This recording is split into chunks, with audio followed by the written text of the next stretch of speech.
예, 안녕하세요. 리빙룸 프로덕트 팀에서 테크니컬 어카운트 매니저를 맡고 있는 조시 형이라고 합니다. 반갑습니다. 어,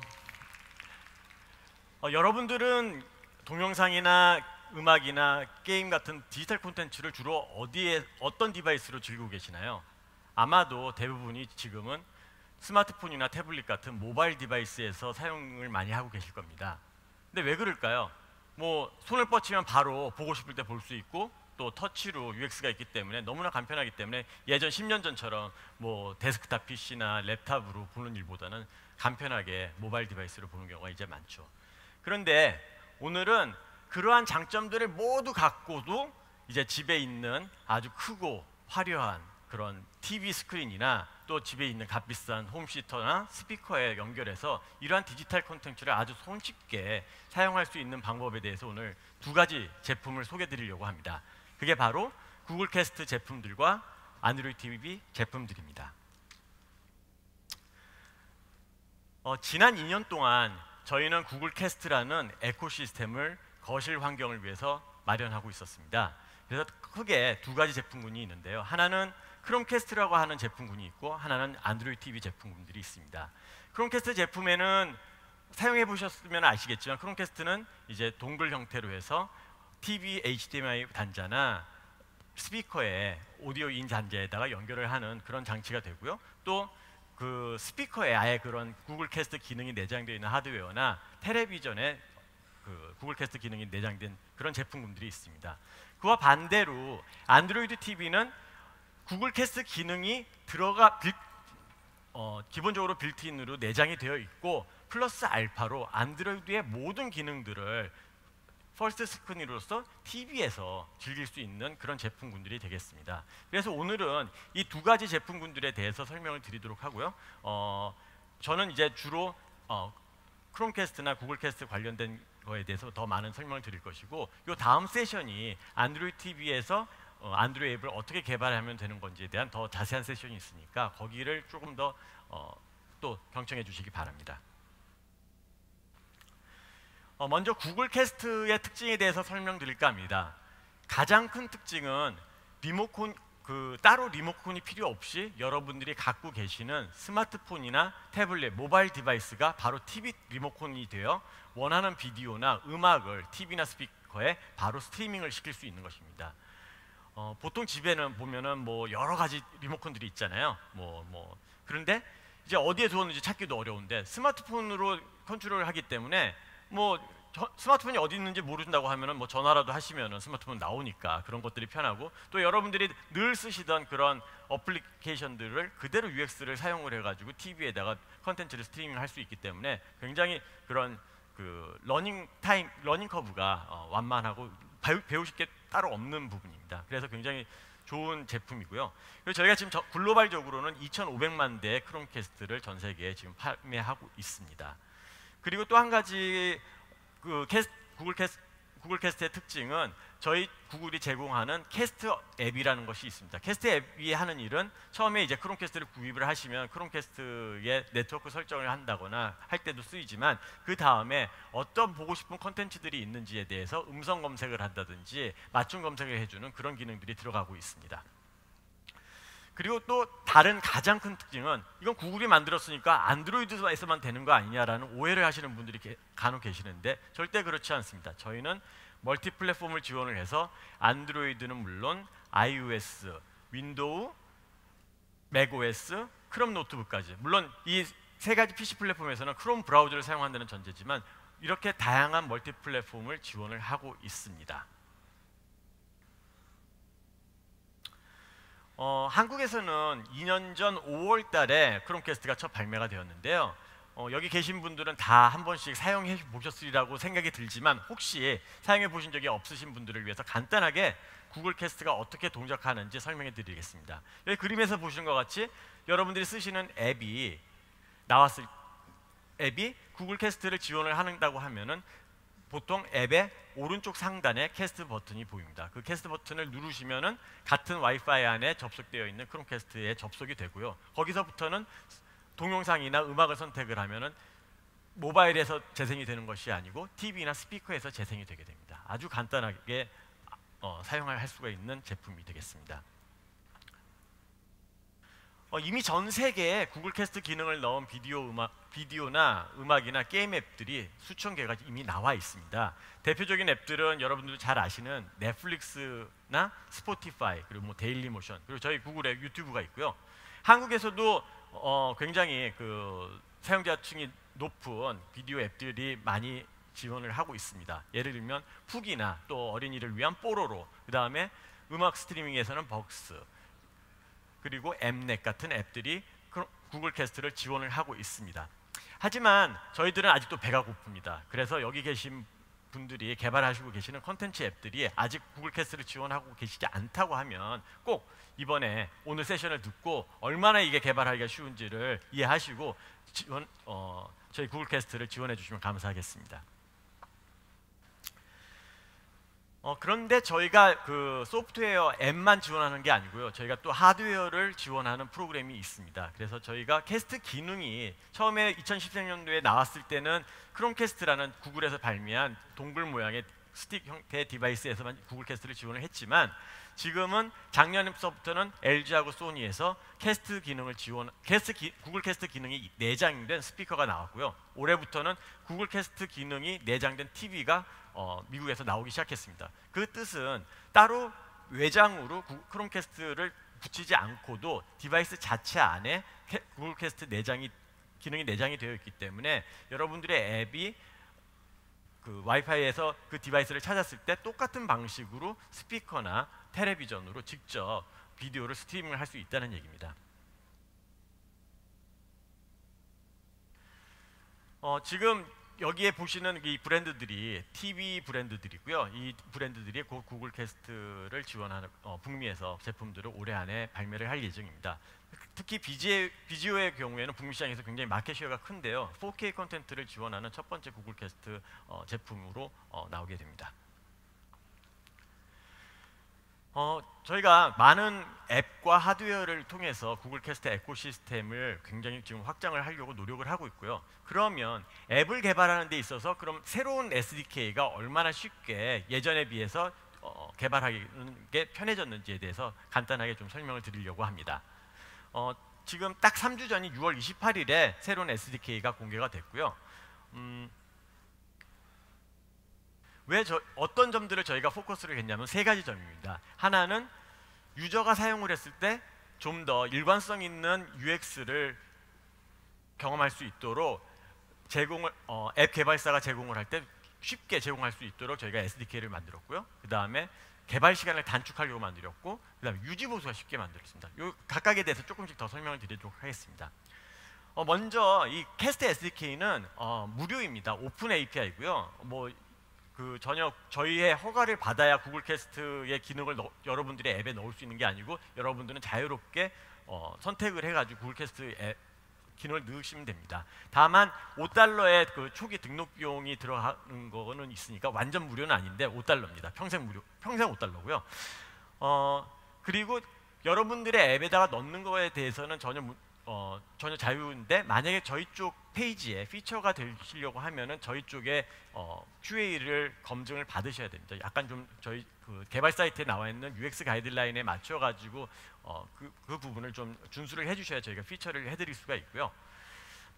그래서 이 엔드 유저 익스피리언스가 그래서 중요한 게 주로 대부분이 그 UX 가이드라인을 준수를 하기 위해서 이전 SDK에서는 굉장히 그거를 일일이 여러분들이 앱 사이사이에다가 끼워 넣는 것들이 중요했는데 새로운 SDK에서는 UX 컴포넌트를 바로 제공을 하고 있기 때문에 SDK를 사용하는 것만으로도 UX 가이드라인을 충분히 통과를 하시기가 편하게 됩니다. 그리고 저희가 이 UX 가이드라인을 준수하는 이유가 예를 들면 유튜브로 비디오를 캐스트를 하다가 푹이라는 비디오 앱으로 다시 전환해서 했을 때 유저 입장에서는 똑같은 캐스트를 하는 어플리케이션이기 때문에 예를 들어서 캐스트를 하는 방법이라든지 캐스트 디바이스를 보는 방법 같은 것들이 일관되는 거를 저희가 준수를 하고 싶기 때문에 저희 새로운 SDK를 사용하시면 그 부분에 대해서는 신경 안 쓰셔도 무조건 통과를 하실 수가 있게 됩니다. 그리고 또 한 가지가 말씀드렸다시피 개발 시간의 단축입니다. 제가 2년 전에 그 한국의 비디오 앱 그 파트너 앱들을 런칭을 할 때는 저희가 2개월을 목표로 했습니다. 그래서 처음에 미팅을 해서 QA를 하기까지 한 2개월 정도 걸리면 피처를 할 수 있었는데 지금은 새로운 SDK를 사용을 한다고 하면은 한 3, 4주면 충분히 되지 않을까 합니다. 왜냐하면 그때도 2개월이 걸린다고 했지만 그 팀의 리소스 배분이나 프로젝트에 얼마나 포커스를 하시느냐에 따라서는 그 당시에도 그 이전 SDK를 가지고도 한 달 만에 모든 QA를 완수하시는 분들도 계시거든요. 그래서 이 부분은 굉장히 속도가 빨라질 것으로 예상을 하고 있습니다. 그리고 마지막으로 그 메인테넌스와 업데이트 부분인데요. 그 구글 캐스트 기능과 관련된 유지와 업데이트가 편해지는 이유가 저희는 계속 진화를 하고 있거든요. 평균적으로 매주 6주에 한 번씩 그 구글 캐스트의 펌웨어 업데이트가 있는데 또 여러분들의 앱의 경우에는 한번 업데이트를 하시고 나면은 저희처럼 뭐 자주 업데이트를 안 하실 수도 있는 거잖아요. 6개월에 한 번 업데이트를 하실 수도 있는데 그러다 보면은 간극이 생겨가지고 약간 그 캐스트 쪽에 문제가 생길 수가 있는데 새로운 SDK를 사용함으로 해서 그런 것들을 신경 안 쓰셔도 SDK 자체에서 그런 변화들을 흡수를 해주게 됩니다. 그러면 새로운 SDK를 소개하기 전에 예전 SDK가 어땠는지 잠깐 보도록 하겠습니다. 일단 구글 캐스트의 앱의 라이프 사이클 스테이터스는 4가지가 있는데요. 한 가지는 디스커버리, 캐스트, 컨트롤, 리코넥트입니다. 디스커버리는 같은 와이파이에 모바일 디바이스와 크롬캐스트 디바이스가 있을 때 서로 발견을 해서 연결을 해주기 위한 단계고요. 캐스트는 그러한 디바이스에 모바일과 크롬캐스트가 연결이 돼서 캐스트가 연결 상태가 되는 상태입니다. 컨트롤은 연결되어 있는 상태에서 미디어를 직접 플레이를 한다거나 빨리 돌리기를 한다거나 일시정지 등의 조작을 하는 부분이고요. 리코넥트는 뭔가의 이유로 와이파이 연결이 뭐 끊어졌다거나 와이파이 신호가 약해졌다거나 그 모바일 디바이스의 배터리가 없어져서 잠깐 모바일 디바이스가 뭐 리부팅을 해야 된다 그랬을 때 이미 캐스팅이 진행되고 있었던 미디어를 다시 재접속을 시켜주는 그런 상태가 되겠습니다. 그래서 이 상태 4가지에 대해서 예전에는 저희가 SDK가 굉장히 원시적인 레벨이었기 때문에 SDK 자체로는 이러한 일을 해야 된다는 거는 정의가 되어 있는데 SDK 자체가 굉장히 기본적인 일들만 해주고 있었습니다. 그래서 저희 쪽에서는 이제 샘플 앱을 드리고 개발자사에서 드리고 이제 개발사에서는 그 샘플 앱에서 각각의 스테이트스에 맞는 부분에 콜백이나 그런 것들을 자신들의 앱 사이에 적당한 곳에다가 카피 앤 페이스트로 집어넣는 과정을 거쳤습니다. 그러다 보니까 아까도 말씀드렸다시피 펌웨어가 업데이트가 되면 이런 기능들이 약간씩 바뀌면서 여러분들의 앱 안에 있는 카피 앤 페이스트한 부분도 업데이트를 해줬어야 되는데 이것들이 이제 그 서로 업데이트 싱크가 안 맞다 보면은 실수가 있을 수 있고 에러가 있을 수도 있어서 이런 부분들이 이제 유지 보수가 어려운 부분들이 있었습니다. 근데 이러한 문제들이 새로운 SDK에서는 해결되었습니다. 여기 이게 되나요? 이 녹색 부분이 그러한 상태를 종합적으로 SDK에서 관리해주는 레이어가 생겼습니다. 그래서 여러분들의 앱에서 예전처럼 콜백을 부르는 게 아니고 이 레이어를 SDK를 사용함으로 해서 레이어가 이니셜라이제이션이 되고 이 레이어가 모든 스테이터스에 대해서 반응을 해주기 때문에 여러분들의 앱에서는 해야 될 일은 굉장히 미니멈으로 적어졌습니다. 예를 들면은 캐스트의 라이프 사이클을 전체적으로 감독하는 부분이 여기 있는 녹색의 캐스트 콘텍스트라는 부분입니다. 이 캐스트 콘텍스트 부분이 접속을 하기 전, 접속을 한 후 캐스트를 하고 있는 중에 모두 그 스테이터스들을 자동으로 업데이트를 해주고 관리를 해주게 됩니다. 그리고 UI도 현재 상태에서 그 앱에서 화면상에서 보여주는 UI 상태도 자동으로 이 캐스트 콘텍스트에서 업데이트를 해주게 됩니다. 그리고 여기 보시면은 이제 그 리커넥션 서비스 같은 재접속 부분이 있는데 여기에서도 와이파이가 접속이 끊어져도 예전에는 이 부분이 굉장히 개발사에서 어려운 부분이었어요. 왜냐면 와이파이가 끊어지는 게 iOS의 경우에서는 이게 백그라운드로 들어가면 이게 끊어지는 걸로도 보이기도 하고 그런데 그런 부분들이 전부 다 SDK 상에서는 자동으로 백그라운드 포워드로 왔을 때도 자동으로 재접속에 대해서 알아서 해주게 되고요. 그 다음에 저희가 또 아까 전에 말씀드렸던 UX 가이드라인에 있는 부분들 역시 여기 이쪽 모듈들을 사용을 함으로 해가지고 모든 UX 부분들이 SDK에서 제공을 하게 되어 있습니다. 그래서 몇 가지 그 UX 쪽에 SDK에서 제공하는 부분들을 보시면요, 여기 제일 먼저 하셔야 될 부분들이 이제 캐스트 버튼을 표시를 해야 되는데 예전 같았으면은 이 캐스트 버튼을 표시를 하기 위해서 안드로이드에서는 기존의 SDK 플러스 알파로 캐스트 컴파니언 라이브러리라는 것을 써야지 이렇게 좀 그 표시를 하기가 쉬웠는데 이 부분 역시 SDK에서 바로 이제 표시를 하게 되고요. 특히 iOS의 경우에는 더더욱 힘들어서 정말로 일일이 그 샘플에서 카피 앤 페이스트를 해야 되는 그런 노력들이 필요했었습니다. 그리고 이제 캐스트 버튼을 눌렀을 때 여기에서 보시는 바와 같이 캐스트 지금 현재 와이파이에 있는 디바이스들의 리스트를 표시하는 부분도 SDK에서 제공을 하고 있고요. 그리고 이제 이 부분이 제일 까다로운 부분인데 실제로 비디오 앱에서는 원래는 비디오 플레이어가 있으면 그게 전체 화면으로 비디오가 나오든지 아니면 뭐 메뉴와 같이 비디오 플레이어가 상단에 조금 나오든지 그러는데 문제는 캐스트를 하게 되면은 모바일 디바이스에서는 비디오가 더 이상 재생이 안 되고 리모컨 역할만 하면 되는 거군요. 근데 리모컨 역할을 하면서 필요한 게 지금 어떤 내용이 TV에 스트리밍이 되고 있는지를 보여주는 썸네일이라든지 그런 것들을 표시를 해줘야 되는데 그러다 보니까 기존에 자신이 개발했던 비디오 플레이어와는 전혀 또 다른 로직의 플레이어를 만들어야 되다 보니까 이런 것들이 약간 이제 에러들이 나는 거죠. 그리고 무엇보다도 비디오 앱은 주로 이제 음악 앱은 백그라운드에서 돌아갈 수 있는데 비디오 앱들은 사실 앱을 닫아버리면 비디오를 플레이를 안 하니까 백그라운드 플레이에 대해서 임플리멘테이션을 안 하시는데 그렇게 되면은 이제 여기에 있는 창에 하는 일은 이제 미니 컨트롤러는 내가 지금 예를 들면 컨텐츠를 선택을 하고 이제 다른 메뉴를 브라우징하는 중에도 지금 현재 어떤 컨텐츠가 TV에 스트리밍이 되고 있는지를 보여주는 그런 정보를 보여주는 건데 이런 거는 굉장히 구현하기가 어려우시거든요. 근데 저희 SDK를 사용하시면 바로 기존의 앱 위에다가 이런 미니 컨트롤러의 UX도 제공을 할 수 있게 됩니다. 다만 아까 그 화면은 저희가 드리는 것만 쓰실 수 있는 게 아니고 또 여러분들이 원하시는 대로 색깔이나 그런 모양을 커스터마이제이션도 하실 수가 있습니다. 그리고 이거는 이제 안드로이드 쪽에 좀 더 관련된 내용인데요. iOS와는 달리 안드로이드 쪽에서는 또 음악 앱을 개발해 보신 분들은 알겠지만 노티피케이션 쪽에서 제어를 할 수 있는 부분이 필요합니다. 그래서 비디오 앱이라 하더라도 노티피케이션을 통해서 텔레비전으로 스트리밍 되고 있는 콘텐츠를 플레이를 하거나 퍼즐을 하는 노티피케이션 쪽에서 한다거나 락 스크린에서 한다거나 그런 것들이 필요한데 이런 UX 컴포넌트들이 마찬가지로 SDK에서 제공이 되고 있습니다. 그러면 다음은 안드로이드 TV 이야기를 조금 하려고 합니다. 말씀드렸다시피 구체적으로 안드로이드 TV용의 앱 개발에 대해서는 바로 다음 세션에서 안드로이드 앱 개발에 대한 세션이 있을 거고요. 제가 오늘 말씀드릴 내용은 이제 안드로이드 TV 쪽과 구글 캐스트에 관련된 내용, 그 다음에 안드로이드 TV에서 나오고 있는 제품들에 대해서 좀 설명을 드리려고 합니다.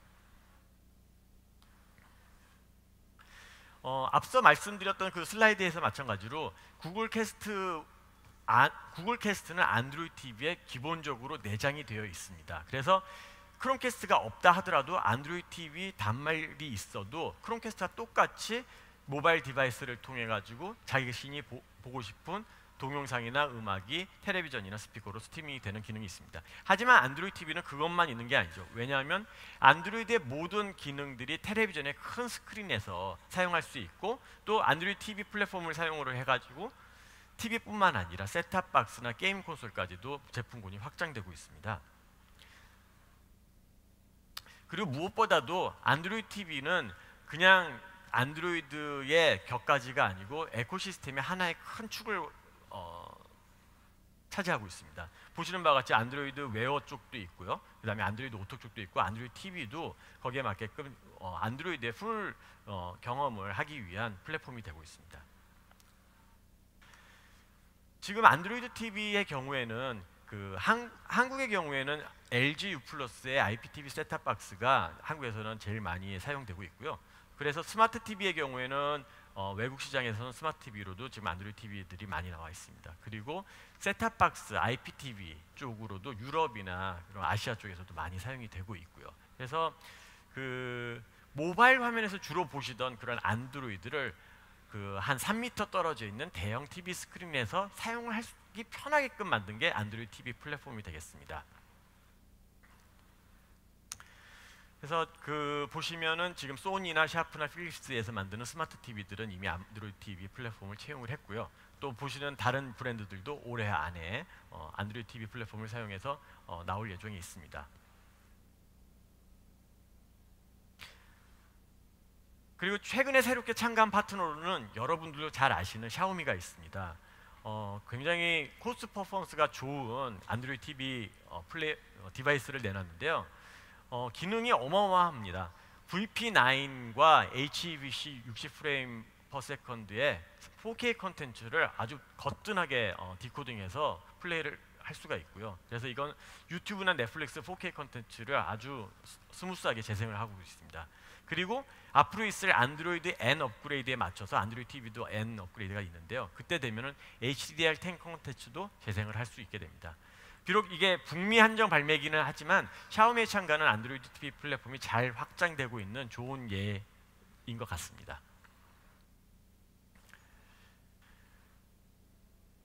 지금 구글 캐스트와 똑같이 이 안드로이드 TV도 하드웨어의 파트너십뿐만 아니라 안드로이드 TV용 앱도 굉장히 많이 개발이 되고 있습니다. 그래서 여러분들이 갖고 있는 안드로이드 앱에 조금만 더 TV용으로 고려를 해주시면은 안드로이드 TV용으로도 또 확장을 하실 수가 있습니다. 지금 글로벌한 앱들이 여기 나와 있는 앱들이고요. 보시면 알겠지만 굉장히 많은 그 인기 있는 앱들이 되어 있고요. 더 많은 앱들이 한국에서 나왔으면 좋겠습니다. 예, 이상 저의 발표는 이것으로 마치겠습니다. 경청해 주셔서 감사합니다.